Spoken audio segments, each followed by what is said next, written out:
Hello, I am a 50 years old woman.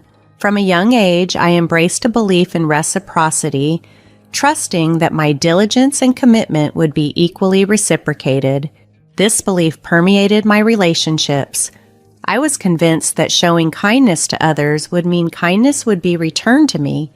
Even after I got married, I continued to uphold this principle, hoping that my considerate actions towards my husband would be mirrored by him. Back in those days, the expectations placed on women were different. We were often expected to make numerous sacrifices. I embraced these expectations wholeheartedly, dedicating myself to my husband and children, confident that these sacrifices would pave the way to a fulfilling future. However, life didn't turn out as I had hoped. Despite my tireless efforts and early mornings dedicated to my family, my work often went unappreciated. Overshadowed by complaints and overlooked mistakes, I wasn't forced into this lifestyle. I was just an ordinary person who ended up marrying a coworker 5 years my senior, following the societal norms of the time. After the birth of my daughter, I left my job to become a full-time housewife, a decision I never regretted, seeing it as a natural progression for maintaining family harmony. My life wasn't like the glamorous ones depicted in TV dramas, but it was stable and manageable. That is, until my daughter reached 9th grade. It was then that tragedy struck with my mother's sudden death from a heart attack. During this period of mourning, I discovered my husband's affair. While I was enveloped in grief, he found solace in someone else, becoming distant and eventually demanding a divorce. In those days, divorce was frowned upon, and despite my husband's irresponsible and cold behavior, I was reluctant to consider it. Looking back, I realize how naive I was, but there was more at stake, especially with my daughter witnessing our crumbling marriage. Despite my efforts to avoid divorce, I found myself in a profoundly unhappy situation. During a particularly intense argument about our impending separation, my father, who had recently lost his wife and seen his daughter suffer in her marriage, came to visit. Witnessing our distress, he offered me refuge and encouraged me to leave with my daughter. This offer marked a turning point, providing a pathway out of an increasingly toxic environment and a chance to start anew, even amidst the complexities of my life's unexpected turns. My father helped me see that persisting in a challenging marriage was futile. Overwhelmed by his worry and understanding, I agreed to my husband's request for a divorce. In the settlement, he gave me $6,000 in cash. With my father's backing, I secured a modest 3-bedroom townhouse where my daughter and I could start anew. As we settled into our new life, I braced myself for the hard work ahead, especially given the societal scrutiny I anticipated as a divorced woman raising a daughter entering her teenage years. During this turbulent period, my daughter, like any adolescent, expressed her struggles and lamented the impact of our family's breakup. Despite the emotional pain, I knew I couldn't afford to dwell on the past. I was determined to provide for her, so I embarked on a journey to find stable employment. However, being an older divorced woman with a dependent child presented additional challenges in the job market. Undaunted, I took on multiple part-time jobs, worked night shifts, and even did freelance work from home when possible. As time went on, my daughter reached her senior year of high school. Despite our financial limitations, she excelled academically and found ways to flourish. Motivated by my desire to secure her future, I took a demanding job at a 24-hour restaurant, working grueling 11-hour shifts. I managed to save 2/3 of my earnings for her college tuition. Despite facing judgment and the whispers of gossip, particularly from some married men who saw me as vulnerable, I persevered for my daughter's sake. The sacrifices were many, but my goal was to afford her opportunities I never had. As she neared adulthood, I hoped she would understand and appreciate the struggles I endured to raise her and make a living. Reflecting on these challenges, I realized that having a daughter made my situation both more difficult and more meaningful. She became my anchor, giving me the strength to persevere through life's challenges. I held on to the belief that in the future, my grown daughter and I would reminisce about the hardships we faced together and take pride in our resilience. A year later, my daughter's excellent performance in her exams earned her admission to Harvard University, a moment of immense joy and validation that made all our previous struggles seem worthwhile.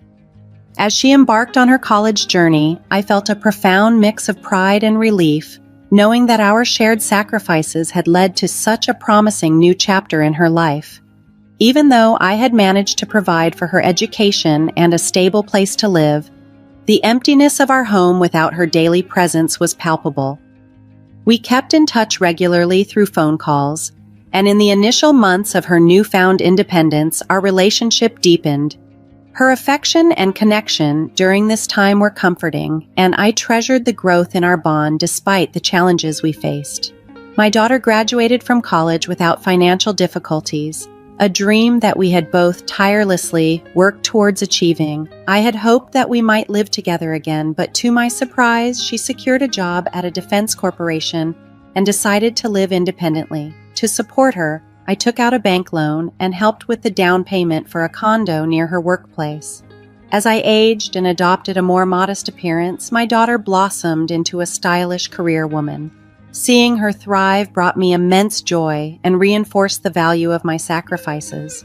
I found great satisfaction in her successes, feeling the truth in the saying that people forget their own needs in moments of joy. Despite having supported her throughout her college years, the thought of her upcoming wedding presented a new financial challenge.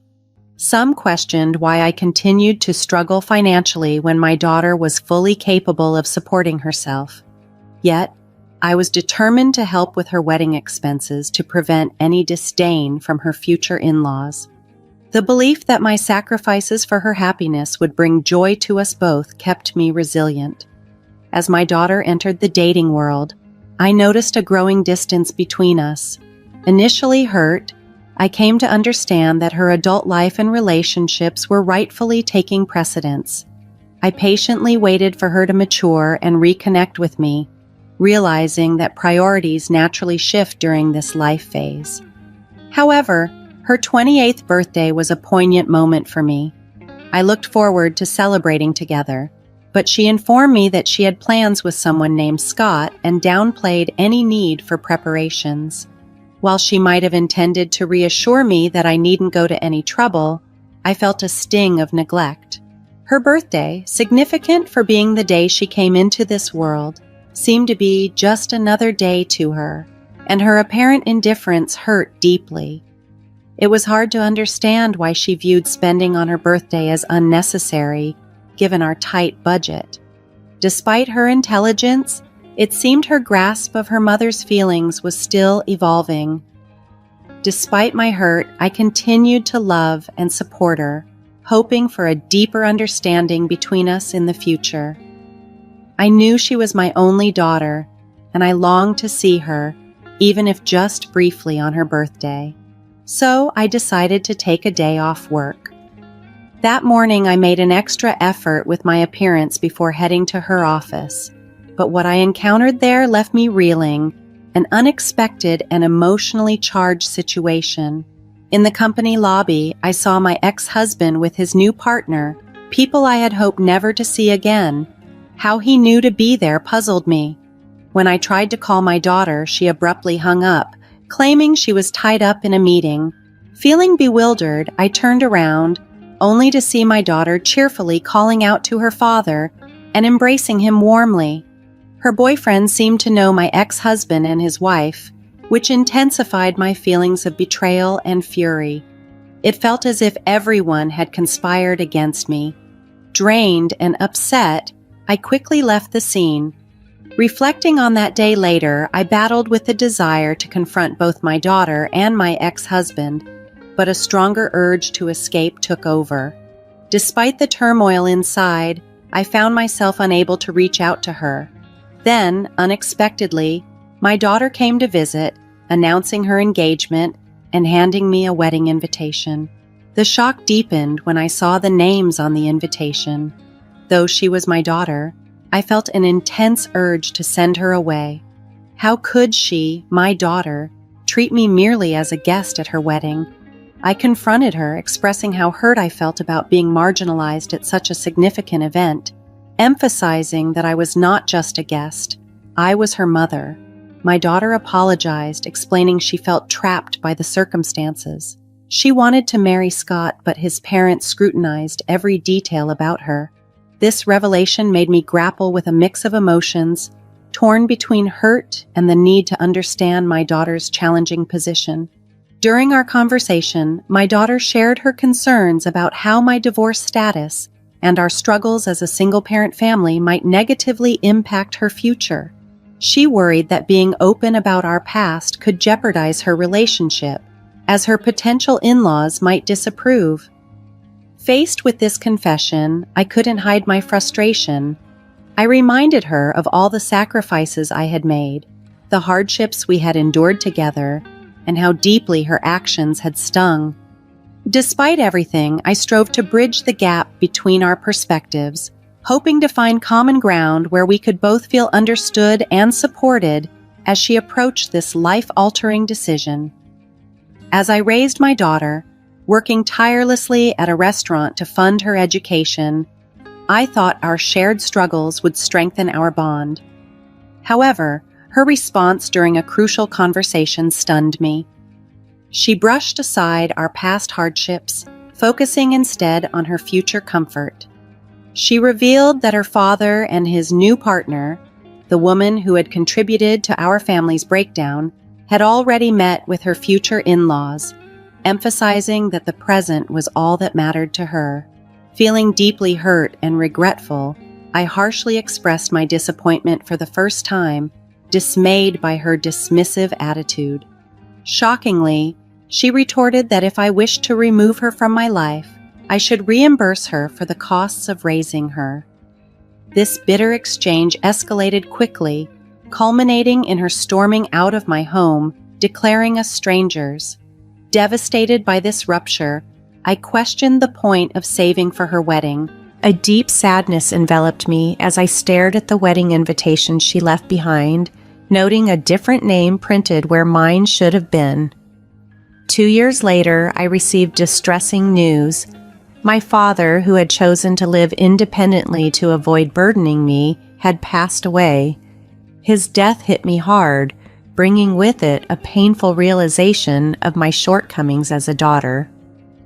A few months after his passing, I inherited a modest condo where he had lived, a poignant reminder of the family ties and challenges that had shaped my life. Realizing that I still had the money saved for my daughter's unused wedding, I decided it was time to start living for myself, even if it felt somewhat late in life. Reflecting on my experiences, I pondered the realization that trusting and sacrificing everything for one child might not be the most fulfilling path. It dawned on me that I should prioritize my desires and needs before it was too late to enjoy life. Amid these reflections, a real estate broker and close friend from the restaurant where I worked encouraged me to consider what I truly wanted to do, regardless of societal expectations for women to sacrifice. This conversation sparked a desire within me to break free from the conventional mold and live for myself. I harbored mixed feelings of regret and sorrow for the years of sacrifice, but also a budding hope for personal fulfillment and a new chapter in my life where my happiness was the priority. Yearning for personal fulfillment and inspired by a friend, I embarked on a journey into the real estate business. I studied auction bidding, and using some savings along with money from selling my late father's condo, I leaped into a new venture. To my surprise, I became the owner of a building in a prime location almost overnight. 8 months later, after returning from a mountain climbing adventure, I settled into the top floor of my building, which I transformed into my home. One evening, as I rested from my adventures, there was a knock at the door. Despite feeling exhausted, curiosity got the better of me, and I opened the door. There stood my daughter, visibly pregnant and holding a toddler with chubby cheeks. Tears streamed down her face as she explained the turmoil in her life. Her husband had become violent and unfaithful. Now, on the verge of giving birth and needing to care for her young daughter, she sought refuge with me. Despite the shock and lingering hurt from our past conflicts, I couldn't turn away my daughter in her moment of need. She admitted she had come to me not just for shelter, but because she had heard of my success in real estate and needed financial help. She hinted at a claim to the money from the savings I had once set aside for her wedding and from my inheritance. Caught between anger and compassion, I faced a torrent of mixed emotions. My daughter's plea for help confronted me with the complexities of our relationship, woven with threads of love, disappointment, and the inevitable ties of family. In the heat of the moment, I confronted her about our past, expressing my frustration. I was the one who saved for your education and your wedding. You once told me to get out of your life. Now, do I owe you money after all that? You never paid back any of the money I spent, and now it seems that in front of money, the bond between a parent and a child has no value. Now that I have money, you think you don't need a daughter, right? But no matter what, I am still your daughter, she replied, her words laced with desperation and pain. Despite everything, her words resonated with me. Understanding her vulnerability and the direness of her situation, I knew that as a mother, I could not turn her away. The tangled emotions of love, disappointment, and the inevitable bonds of family pushed me to grapple with these feelings, striving to find a way to help her despite the rocky history that shadowed our relationship. As I faced my daughter, her words stung. I have a right to your money too. I thought my success was because of your sacrifices, and I was proud to attribute my Harvard education to your efforts. But now I see that perhaps it was all in vain. Maybe you were too busy making a living that you didn't teach me how to be a decent human being. I've become selfish, thinking only of myself. You're refusing to give me a penny, suggesting I should return to my husband or go to my wonderful father. How could you be so cruel? His new wife ran off with all his money, and he's disappeared trying to find her. If you abandon me, I'll be like an orphan. I have a child and another on the way. How could you turn your back on us? Would you be happy if something terrible happened to me? Her outburst overwhelmed me. In that heated moment, I couldn't tolerate her behavior any longer. Pulling out all the cash I had, I threw it at her, saying, "Since you're acting so desperate, take this money, but after this, don't come back. I cannot have you walking in and out of my life as you please." It was a harsh lesson, but one I felt necessary. Your life is important, and now, so is mine. You cannot manipulate me based on your needs. I coldly asked my daughter and her child to leave. It pained me, as she was still my daughter, but her selfishness and the echoes of past grievances were too much to bear. Yet, my heart ached for my innocent granddaughter, caught up in this sad situation. After that, my daughter, too proud to face her actions, never came to see me again. Deep down, I knew this might happen. If she had come back, repentant and genuinely seeking forgiveness, perhaps I would have been conflicted, torn between my reluctance and the desire to help her address her issues, including dealing with her wayward husband. But that scenario never unfolded. Instead, I was left to reflect on the complexities of our relationship, the pain of our separation, and the personal growth I had vowed to pursue for myself. I was deeply disappointed to realize that despite erasing me from her life to marry her husband, my daughter didn't find the happiness she sought. It left me wondering why both my husband and my daughter ended up making the choices they did, despite the difficult life I led to support them. Now, I see that the only person truly living the life I envision for myself is me, alone. This experience has taught me a valuable lesson I wish to share. No matter how strong your relationships may be, it's crucial to prioritize your well-being first. In a world where betrayal can come from any corner, the one person who should never betray you is yourself. Ultimately, happiness comes not from the sacrifices you make for others, but from the efforts you make to fulfill your own life. My story may seem like a tale of a life only half lived, but I am committed to filling the rest of it with experiences and joys that are solely for me. Thank you for listening to my story. I hope it brings some insight and encourages you to cherish and prioritize your happiness. I wish everyone a wonderful day filled with good fortune. Please support me by liking and subscribing, and don't hesitate to leave your wisdom and encouragement in the comments. Let's cheer each other on towards a life fully lived.